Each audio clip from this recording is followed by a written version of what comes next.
Anything else?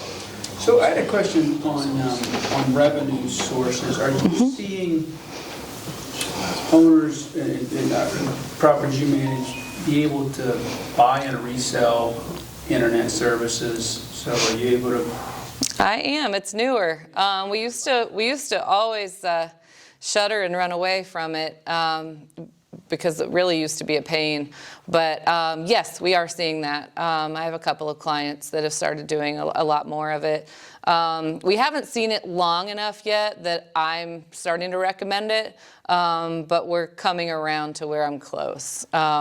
Would that be like a Gigafy service, or is it just through a Comcast? It's typically a reseller of a Comcast or a whatever the other, but yeah, like a cable servicer.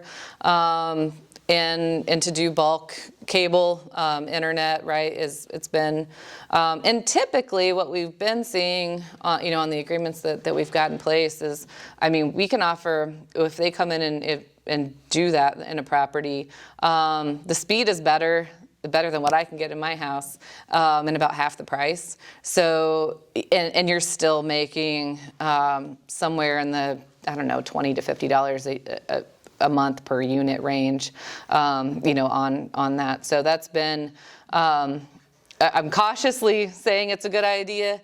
I think it's one of those where we've gotten into trouble with it before, where we've seen it cause problems, is when the technology changes. And then you have a community full of people with problems.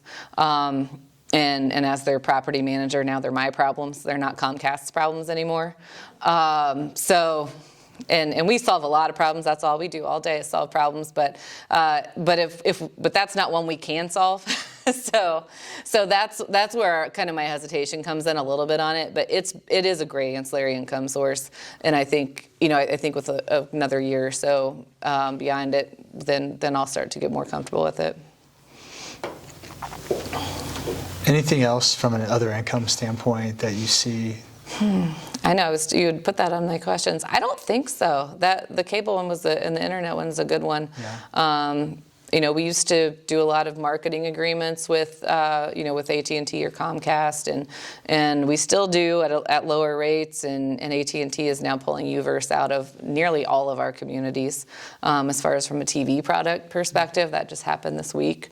So I think those are still anything to do with internet is still a viable income stream. Go ahead. I was going to say, what about laundry? As far as do you recommend putting in-unit washer and dryer if you can, if it's feasible, versus going with the laundry rooms? Yes. Or how do you make that judgment? It depends on how much it costs you to put it in. Every broker in this town will tell you that the price is $1,000 a unit to get a hookup put in. Bruce will tell you it's about $2,500 a unit. Once in a while you get lucky and maybe an upstairs unit you've got some already plumbed in things and you can get to the outside wall easily for dryer venting. But yeah, it depends on how long you're going to hold the property too. I think that there's nowhere that we don't see that there would be a return on it.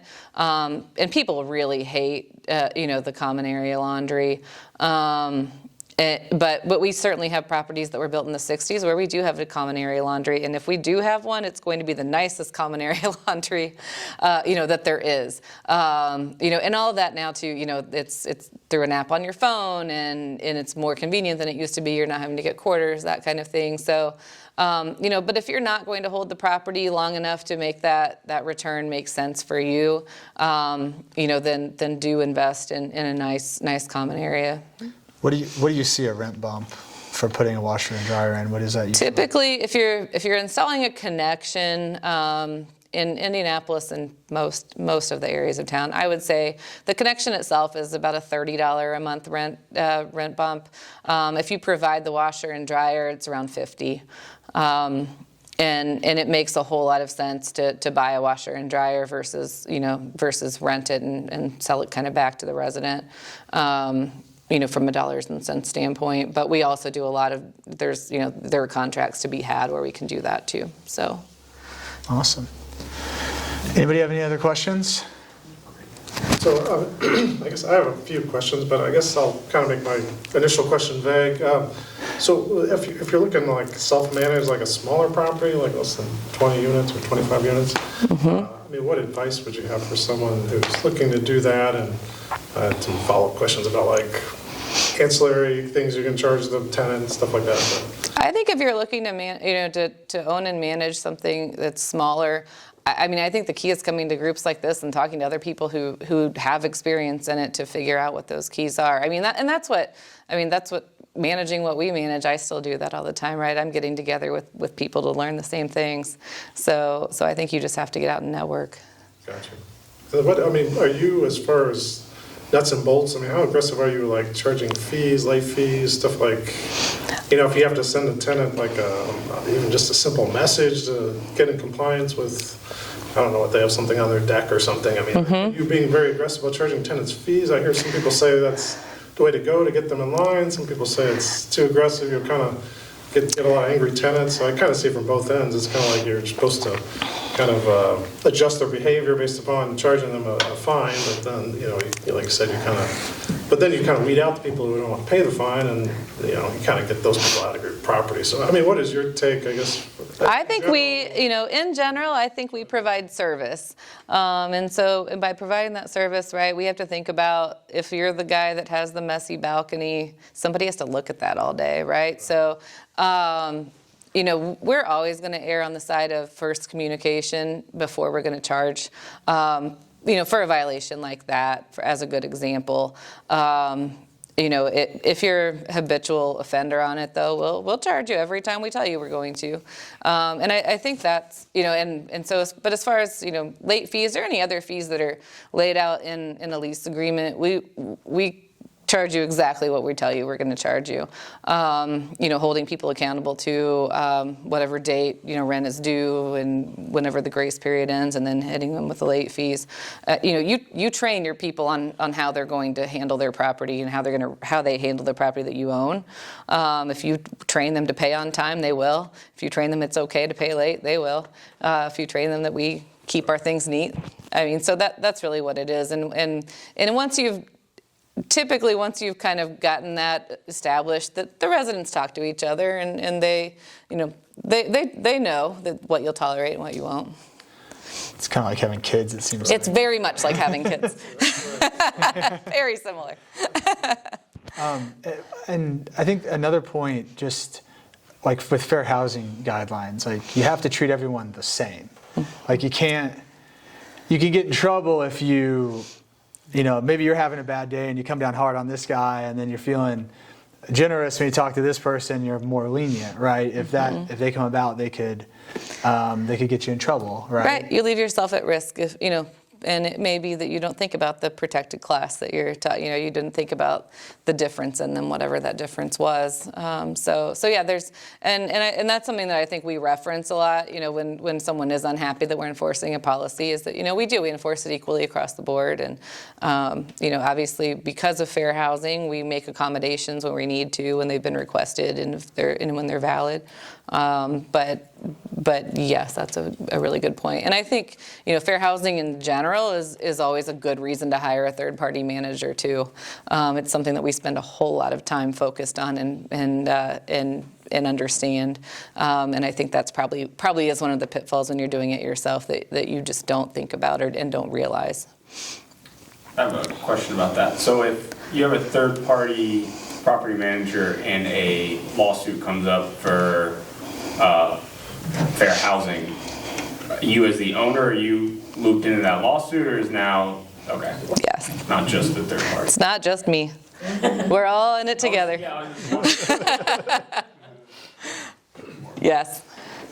When you're working with the buyer, are you finding that how are those coming through?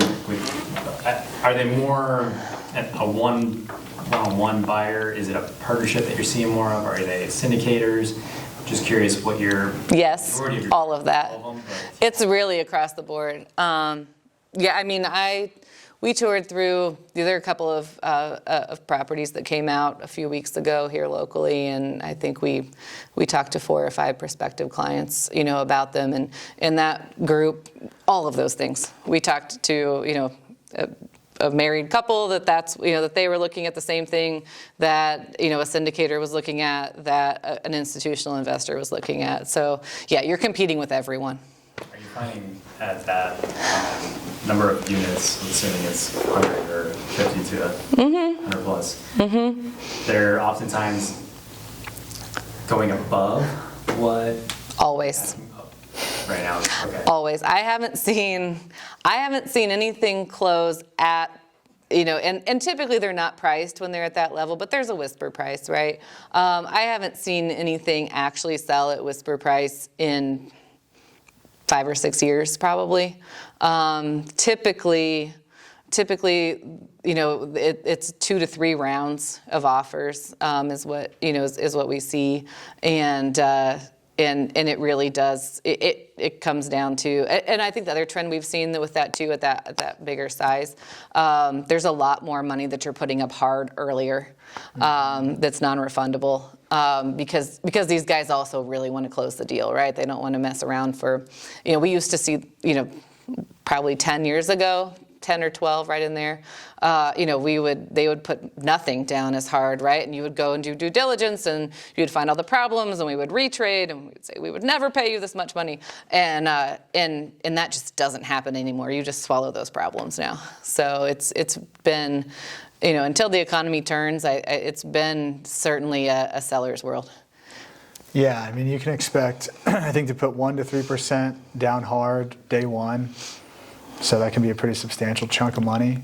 And then, yeah, I mean, from my standpoint as a buyer, yeah, nothing sells at whisper price. It's probably going to be 5 to 10% above that, if not more.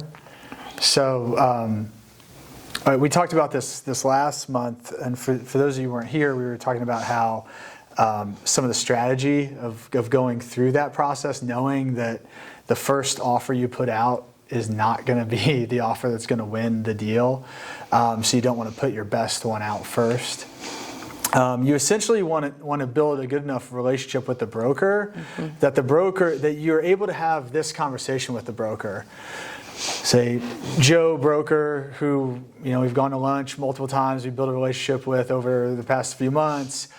What do I need? What's the threshold I need to be at to be in the best and final, right? And they'll basically say, okay, well, we're going to cut it off at 20 million, let's just say, whatever, right? So you just need to, and you just want to be right there to be in the group, because you're probably in the group with 8 other people that now have to all up your bid, right? So you don't want to come in at 22 if you only need to be at 20, or smaller numbers. You don't want to be at 1.2 if you only need to be at 1. Right? So then, because you're going there, and then once you get through there, it's kind of the same thing. Okay, if there's 8 people in that group, most likely there's going to be a best and final, right? And that might be 4, and there might be a best, and that might be the final 2. So you need to be smart about managing that process. But it is kind of it's heartbreaking dance. How are you finding during that process how to continue on to the next phase, if you will? Is it financing? It's just what you're basically the relationship with a broker, and you're figuring it out? Your financing's not going to change much unless, something happened last week, and interest rates drop, 50 basis points, and then financing all of a sudden looks a lot different. But it looks a lot different for everybody, right? Everybody has the same access at that level to the same financing. The things that are gonna, I think are you asking, how are you gonna win the deal, or what's your? Yeah, I'm just curious if is it kind of just almost like a crapshoot to an extent, and you're just basically we're gonna just try to see what we get here, or is there? So to win, it's all about the surety to close. If you don't have to be the highest price, if they believe that if they're most confident that you're the one that's going to go through and close the deal. Because the last thing, especially at the level that of Suzanne and the properties they're looking at, the last thing sophisticated groups want to do is go through a 2-month process and then have to start it over again because it fell apart. So the way that you give them a sense that you're going to close is, one, you have to have a good relationship with the broker, because you really do need that broker to vouch for you. You need that broker to say, we know these guys, we know they're serious, maybe we've done business with them before, hopefully. They need to be in the best and final group, right? That's part of it. But part of it is also doing really good upfront due diligence, and that CapEx budget is huge, because if you show a very detailed list of CapEx, of things that need to be done to the property, then you're showing them that you've already done a lot of that diligence on the front end, and you're not going to retrade because you're going to find out, because you already know the stuff, right? When you retrade is when you get in, and then you find out all this stuff, and then you're like, oh, I can't pay you that price anymore. And that's how deals fall apart. And then again, then the last thing they want to do is for that deal to fall apart, right? So that's why it's so important to have somebody, walking the property with you that can really build out that detailed budget.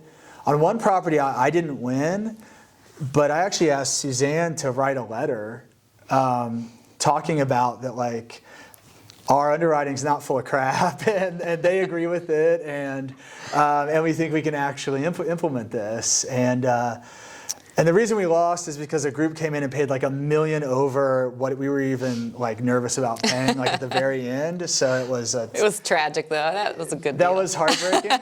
But doing things like that, I think, just making sure that, I think they want to know that you're going to close and that you're not going to retrade, so they don't have to go through this back and forth negotiation. So the more that you can know on the front end and build that in and tell that story, when you talk to the broker, don't just submit your offer. Submit your offer and explain to the broker why that's your offer, and say, well, I'm putting all these, my offer is coming in a little, I know it's not going to be the highest, but I'm accounting for all these things that need to get done.